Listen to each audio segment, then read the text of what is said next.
బయటకు వచ్చి జగన్మోహన్ రెడ్డి గారి గురించి ప్రజలు ఎదురు చూస్తున్నారంటే అవును నిజమే. ఎలా ఎదురు చూస్తున్నారో తెలుసా జగన్మోహన్ రెడ్డి గారి గురించి? జగన్మోహన్ రెడ్డి గారు వస్తే పోలవరం ఆగిపోతుందేమో అని భయపడుతూ బతుకుతున్నారు.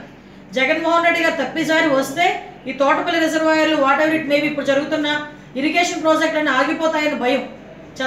జగన్మోహన్ రెడ్డి గారు వస్తే ఇప్పటి వరకు జరుగుతున్న అభివృద్ధి సంక్షేమ పథకాలన్నీ కూడా గాలికి కొట్టుకుపోతాయన్న భయంతో ప్రజలైతే ఉన్నారు.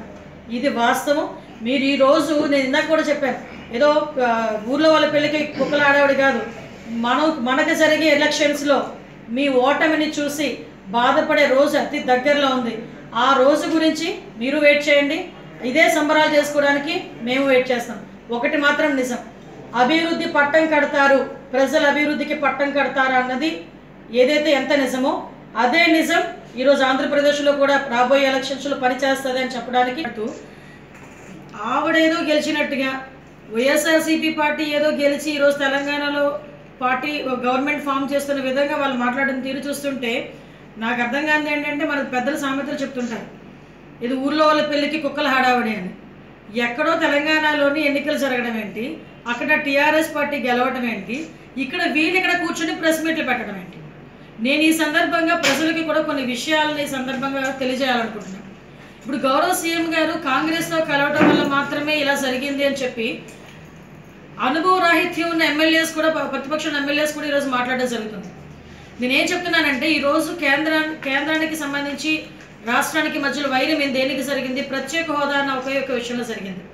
ప్రత్యేక హోదా కాంగ్రెస్ పార్టీ వాళ్ళు మేము ఇస్తాము, మేము అనుకూలంగా ఉన్నాము అని ఒకే ఒక కారణంతో ఈరోజు కాంగ్రెస్తో మేము కలిసి సైల్ చేస్తూ తెలంగాణలోని కాంగ్రెస్తో కలిసి ఒక పొత్తు విషయంలో ఈరోజు ఎన్నికలకు వెళ్ళాం. బీజేపీ పార్టీ ఇస్తానని మోసం చేసిన తర్వాత, కాంగ్రెస్ పార్టీ ఇస్తామని మాట ఇచ్చిన తర్వాత ఈరోజు కాంగ్రెస్తో సైల్ చేస్తూ ఉంటే, కాంగ్రెస్ని తెలుగుదేశం పార్టీ కలిసేది మాత్రమే చంద్రబాబు నాయుడు గారు ఉన్నప్పుడు మాత్రమే ఈరోజు అక్కడ ఓడిపోయే పరిస్థితి వచ్చింది అని చెప్పి ప్రతిపక్షాలు మాట్లాడడం అనేది నిజంగా చాలా హాస్యాస్పదంగా ఉంది.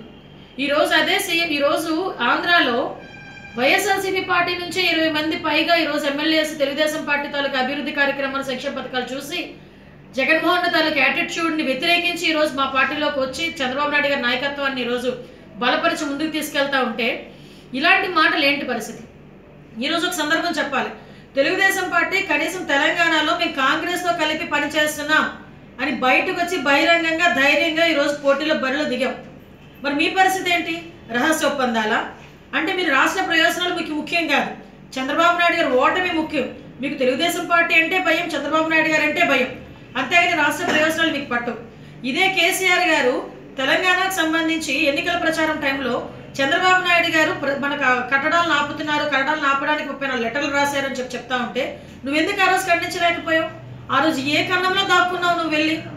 రాష్ట్ర ప్రయోజనాలు దృష్టిలో పెట్టుకుని చంద్రబాబు నాయుడు గారు అక్కడ తెలంగాణ వాళ్ళు చేస్తున్న అక్రమ కట్టడాలని అరికట్టడానికి కేంద్రానికి లెటర్లు రాస్తే ఆ రోజు రాష్ట్ర ప్రయోజనాలు నీకు అక్కర్లేదు.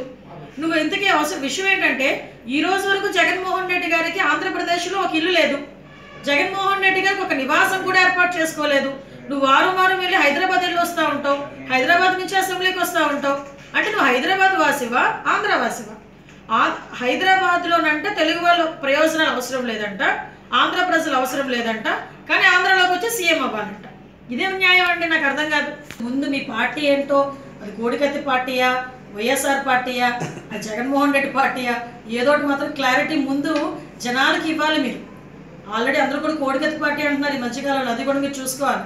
తెలంగాణలో దగ్గరికి వెళ్ళి ఆంధ్రప్రదేశ్ ప్రజలు ఎదురు చూస్తున్నారని తెలంగాణలో కూర్చొని మాట్లాడడం కాదు, ఇక్కడికి వచ్చి మీ పార్టీ పరిస్థితి, మీ పార్టీ తాలూకా పేరు ప్రఖ్యాతులు ఎంతవరకు ఉన్నాయో చూసుకోవాలి మీరు కూడా. రెడ్డి గారు అవినీతి పాలన వల్లే జగన్మోహన్ రెడ్డి గారు కనుక సీఎం అయితే 2014లో ఈ రాష్ట్రం అట్టడికి పోద్ది, అరాచకం పాలవుతుందని మన పవన్ కళ్యాణ్ గారు మాట్లాడారు అప్పుడు మన ఎలక్షన్స్ టైంలో. అదే పవన్ కళ్యాణ్ గారు మొన్నటి వరకునేమో మన సీఎం చంద్రబాబు నాయుడు గారిని తిడతా ఉంటే వీళ్ళేమో చంకలు గుర్తుకున్నారు. మళ్ళా తిరిగి జగన్మోహన్ రెడ్డిని తిడతా ఉంటే లేనిపోని నిందలన్నీ చెప్పి వేసి పవన్ కళ్యాణ్ గారు తిట్టడం మొదలుపెట్టారు. అంటే వీళ్ళ పరిస్థితి ఎలా తయారైందంటే, ఎవరో చేసిన పనికి వీళ్ళు ఒక డిఫెన్స్లో ఉంటున్నారే తప్ప, వీళ్ళకి వాళ్ళు డిఫెన్స్ చూసుకుంటున్నారే తప్ప రాష్ట్ర ప్రయోజనాల గురించి కానీ, రాష్ట్రాన్ని ఎలా బయటకు తీసుకురావాలనే విషయాల్లో కానీ, రాష్ట్ర ప్రజలకు ఎలా జరిగితే అభివృద్ధి జరుగుతుందనే విషయం కానీ వీళ్ళకి ఎటువంటి పట్టట్లేదు.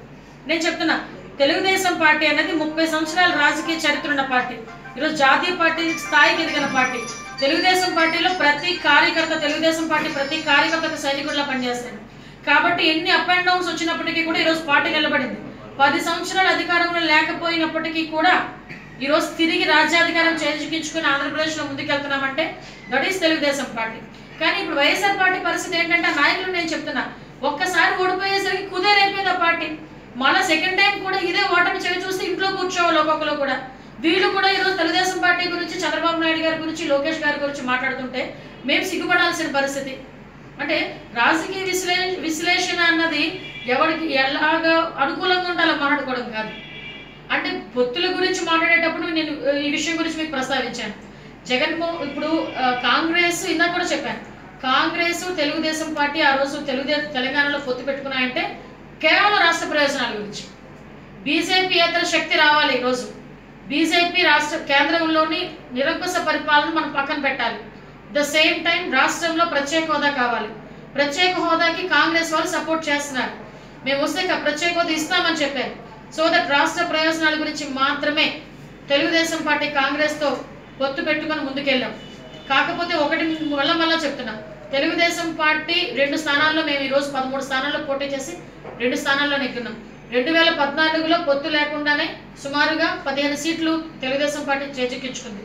ఈరోజు ఓటు శాతం కూడా పెరిగింది. ఈరోజు 3.75 వరకు ఓట్ బ్యాంక్ శాతం కూడా పెరిగింది ఈరోజు టీడీపీకి.